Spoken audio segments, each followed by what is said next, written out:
Senator lieutenant general retired Abdul Qayyum نے London میں forum for international relations development کے زیر اہتمام سیمینار سے خطاب کرتے ہوئے کہا ہے کہ دنیا کو درپیش موجودہ عالمی بحران صرف پرامن بقائے باہمی اور مکالمے کے ذریعے ہی حل کیا جا سکتا ہے۔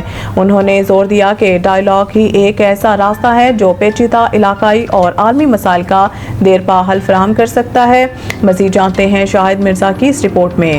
Senator lieutenant general retired Abdul Qayyum نے لندن میں forum for international relations development کے زیر اہتمام سیمینار سے خطاب کرتے ہوئے کہا کہ دنیا کو درپیش موجودہ عالمی بحران صرف پرامن بقائے باہمی اور مکالمے کے ذریعے ہی حل کیا جا سکتا ہے۔ انہوں نے زور دیا کہ ڈائیلاگ ہی ایک ایسا راستہ ہے جو پیچیدہ علاقائی اور عالمی مسائل کا دیر پا حل فراہم کر سکتا ہے۔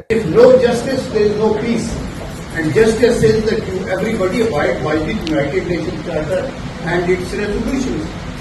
So, when an analysis welcomes and takes your seat, when they analyze what is the fault, now why is United Nations not effective? Again, structural flaws. Structural flaw kya hai? That now the superpowers are the member of United Nations. But unfortunately they have the veto power.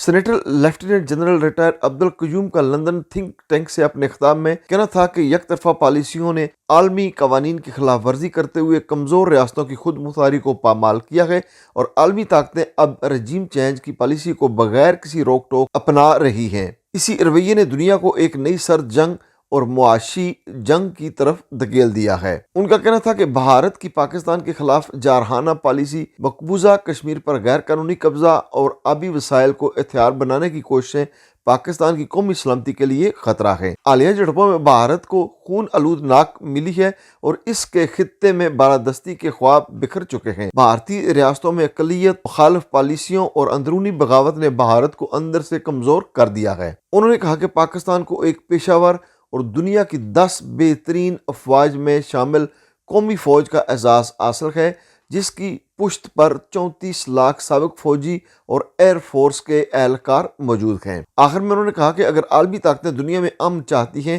تو انہیں 100 سال قبل کی league of nations کے اصولوں کی طرف واپس جانا ہوگا، جن میں مشترکہ سلامتی، اسلحے کی کمی اور مسائل کو مکالمے سے حل کرنے کی ضمانت دی گئی تھی۔ شاہد مرزا، پکی خبر، بریڈ فورڈ۔